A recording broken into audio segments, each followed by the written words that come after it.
We also have a series on our website called the Annals of New Netherland. Every year we put out a article that hasn't been previously published or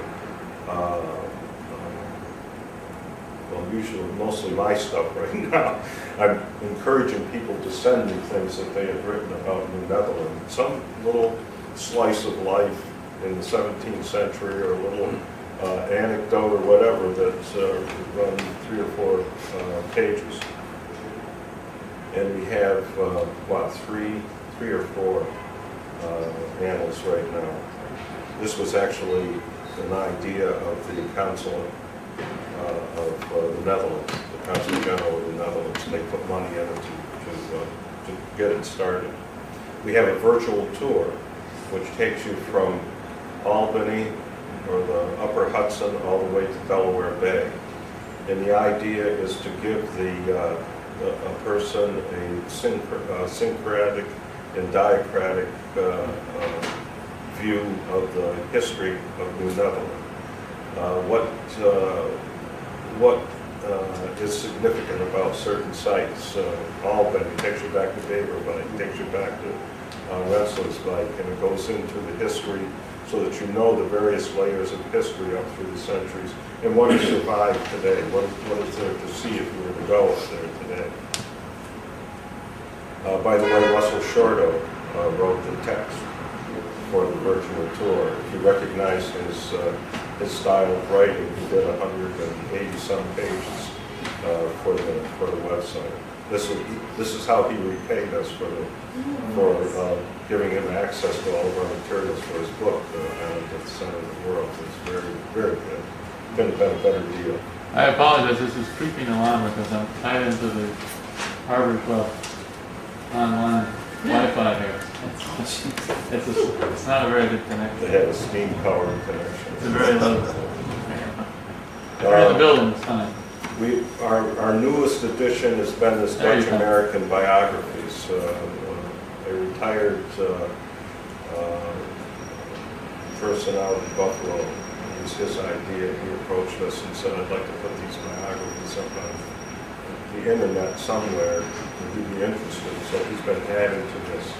Everybody who has some sort of a Dutch connection is involved in this Dutch American biographies, from hockey players to authors and so forth. We've also been active for a number of years putting together a database of all of the articles that we've collected over the years. I've been doing this for 35 years. So over the years, I copy articles that are related to the Dutch in New Netherlands or European history or whatever, and then putting them in files.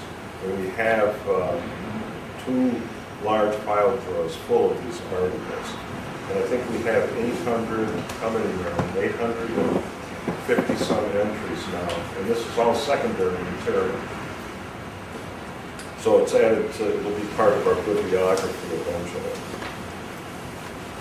Recently, or a year or so ago, we digitized the first 4 volumes of Transit done by Van Laar.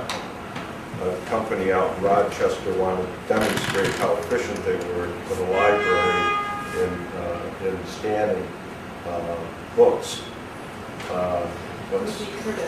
Curtis, exactly, yeah.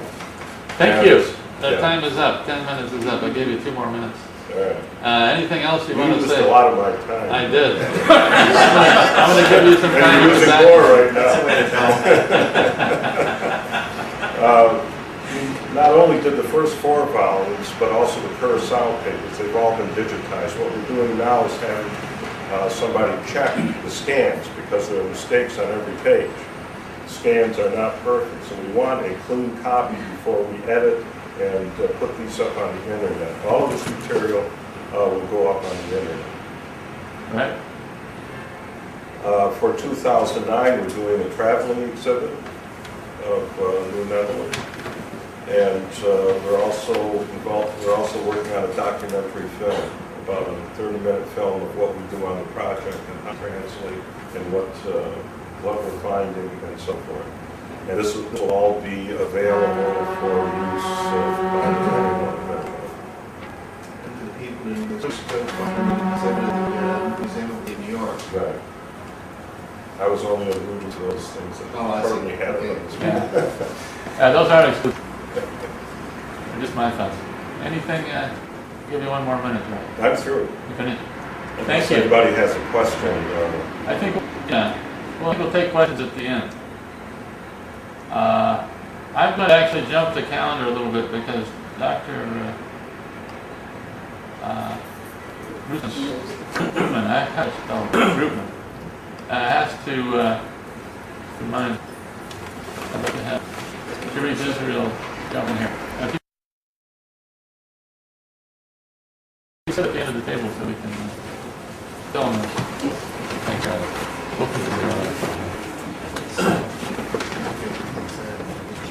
Hi. Well, Len and I are gonna share this presentation. I'll speak for just give you a general overview and then Len will go into it a little bit more. Our contribution to this project, we hope will be to tell the story of religious tolerance and diversity in the founding of America and the conflicts surrounding that. I'm here on the behalf of Congregation Church Israel, which, as you probably know, is the oldest congregation in America, and founded by the first Jews who came to America in 1654 from Recife, Brazil. And there is a historical relationship between the Shearith Israel and the Dutch Reformed Church, which goes way back to this period. We'd like to contribute the story of how the Jews contributed to the diverse population, industry, commerce, and culture during the period in question, 1609 to 1675. Where they came from, their origin, and their language, and how they were an example of the early religious community in Amsterdam, because it wasn't just Jews who were tolerated. When they arrived, Peter Stuyvesant wanted to send them back because he was intolerant of any religion but his own. So it's not just really about Jews, but about religious tolerance and diversity in general. I listed on the head of the thing you all got, so a number of preliminary sources, some of which, for example, are sources produced by Congregation Shearith Israel, such as Remnants of Israel and Portraits Etched in Stone, and others that are more general. And then, thanks to Courtney, we have a few other examples of the early Jewish presence. Just to mention that in the synagogue of Shearith Israel, there are millstones that come from grist millstones that come from the first grist mill in 1626, where was established the first Dutch Reformed Church in America in 1628, on whose site was the holy place, a place of worship of Congregation Shearith Israel, and then before they were able to have their own building. And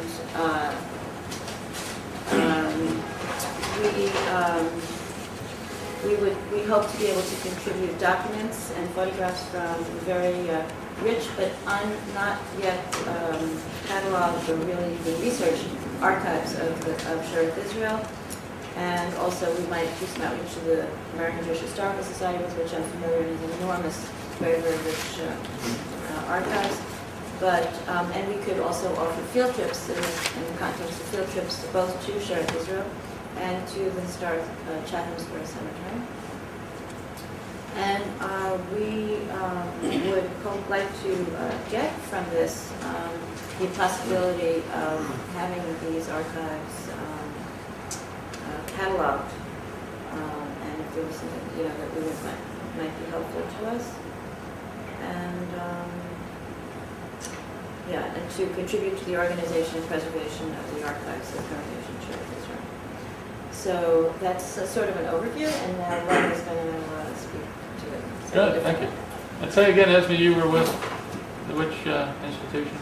I am with Congregation Shearith Israel. And prior to that, you the had Spanish and Portuguese Synagogue, which is the full name. And you also. I was director of the American Sephardic Federation for 3 years. Thank you. At the Center for Jewish History. Thank you very much.